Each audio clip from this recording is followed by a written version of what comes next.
Hello everyone, today in this video we are going to derive the expression for magnetic field inside a straight solenoid. So in order to derive the expression we will use Ampere's circuital law, which states the line integral of magnetic field is equal to mu naught times current threading through the loop. So this is a solenoid. So it is a spring like structure made out of conductor having many turns together, and if you send the current through a solenoid, the current will flow in this fashion. As you can see, at this point the current is going into the plane, so it is going away from you, so I can denote this by a cross mark. So similarly out here also current is going into the plane, that means away from you, so I can denote all this current by cross. And if you see the bottom part, the current is coming out of the plane, that is the current is coming towards you, so this I can denote it by a dot. So similarly out here also current is coming towards you in all the conductors, so I'll write dot for all the current. So I can represent a solenoid using a dot and cross structure like this. So meaning the current is coming out from the bottom part and it is going into the plane from the top part. We can use right hand thumb rule to find the direction of magnetic field due to a single conductor. So the magnetic fields are concentric circle around the conductor like this. So the current is flowing in upward direction and magnetic fields are around the conductor in concentric circle. So this is the case of current coming out of the plane. So current is coming towards you, so the direction of magnetic field is anti-clockwise. But when the current flows into the plane, direction of magnetic field will be clockwise. So we will use this idea to draw the magnetic field line of a solenoid. Okay, so this is the dot representation of a solenoid. So current is coming out from the conductors at the top and it is going into the plane from the conductors at the bottom. If you consider the magnetic field of these two conductors, the magnetic field are in same direction inside the solenoid, so the magnetic field will get added up. And if you consider the magnetic field of these two conductors as well, then you can see the magnetic field of all the conductors are in same direction, so inside the solenoid the magnetic field gets added up and there will be strong magnetic field inside the solenoid. But if you see just outside a solenoid, so magnetic field due to this conductor is in anti-clockwise direction and magnetic field due to this conductor is in clockwise direction.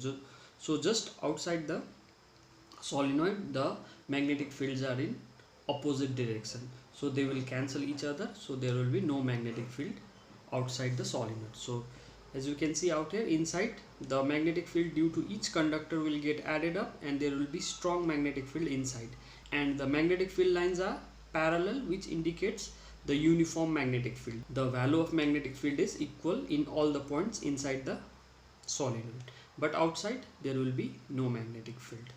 This is the same picture where I have drawn the solenoid as well. And if you compare the magnetic field lines of a solenoid and a bar magnet, they will be similar. That means one part of a solenoid will act as a north pole of a magnet and another part will act as a south pole of a magnet. And if you want to know which part act as a north pole, then we'll use right hand thumb rule, which says that if you grab a solenoid in such a way the curling of forefinger shows the direction of current, then thumb will show the direction of north pole. So out here this is the north pole for this solenoid. Now let's derive the expression for magnetic field.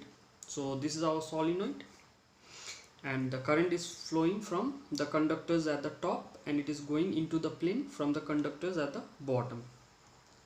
So this is a magnetic field. Inside the magnetic fields are parallel lines, and I'll consider one loop ABCD. It is a rectangular loop and which is at one side of a solenoid. Now I is the current flowing through the solenoid, and B is the magnetic field inside the solenoid, and ABCD is a rectangular loop, and L is the length of the loop. If N is the number of turns per unit length of a solenoid, meaning solenoid is having N numbers of turns in a unit length. So I can write N is equal to number of turns into lengths. And if I want to know how many turns are there in length L or inside the loop, I have to use this formula. So number of turns in length L is, so from here I can write number of turns is equal to N into length. So N into length, so N is the number of turns per unit length and L is the length of the loop. Now let us see how much current is threading through this loop. So that will be equal to number of turns through the loop into current through the solenoid. So number of turns is N into L and current is I. So this much current is flowing through the loop. And according to Ampere's circuital law, I can write line integral of magnetic field is mu naught times total current through the loop. So total current through the loop is NIL. So I can write line integral of magnetic field is equal to mu naught time total current, that is NIL. Now the line integral of magnetic field around this loop can be written as integration of B dot dl into, so I'll integrate from A to B, B to C, C to D and D to A. So I'll not integrate everything at once because the direction of magnetic field and loop are different at different points. While finding the magnetic field due to a straight conductor, we had integrated everything at once because that time magnetic field and the direction of current element was in same direction, that was tangent. But out here the direction are different for different places, so we cannot integrate it at once. So I'll just break this whole integration into integration from A to B, integration from B to C, integration from C to D and integration from D to A. So this is same thing, A to B, B to C, C to D and A to D to A. So now I can write this dot product as B dl cos theta. So this is the final expression after writing cos theta. Now for length BC and AD, you can see the direction of magnetic field and the direction of the loop are perpendicular. So I can put theta is equal to 90. So if you put theta is equal to 90, cos 90 will be 0. So integration across BC and DA will be 0. So integration of B dot dl cos theta from B to C and D to A will be 0. Again, just outside the magnetic field, we have seen that there is no magnetic field. So outside the solenoid there is no magnetic field. So I can put B is equal to 0 for this case. From C to D there is no magnetic field out here, so I can put 0 out here. So I'll get line integral to be 0. For length AB, you can see the direction of magnetic field and direction of loop is in same direction, so angle between them is 0 degree. So for length AB, I can write theta is equal to 0 degree and cos 0 is 1.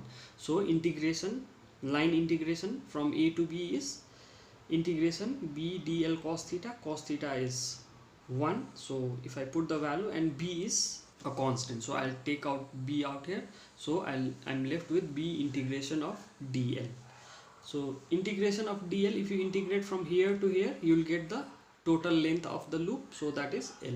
So finally I'll get line integral of A to B is BL. Now these are the things that I've got. Now I'll put all the values in equation number 2. Now this is the equation number 2. So in line integral of B dot dl is integration of all the parts. So for this 2 I can put 0, and for this also I'll put 0, and for A to B I'll write BL. So after putting value, so the line integral of magnetic field will be BL. So if you compare equation 1 and equation 3, so equation 1 was Ampere circuit law, that is B dot dl is mu naught times total current Ni n Li. So if you compare this, you will get BL is equal to mu naught n Li. So you can cancel LL out here, so you are left with B is equal to mu naught Ni. So this is the magnetic field inside the solenoid, and it does not depend on the length, so that means it is uniform inside the solenoid, and it does not depend on the radius of the solenoid also. It just depends on the number of turns per unit length, and it depends on the current.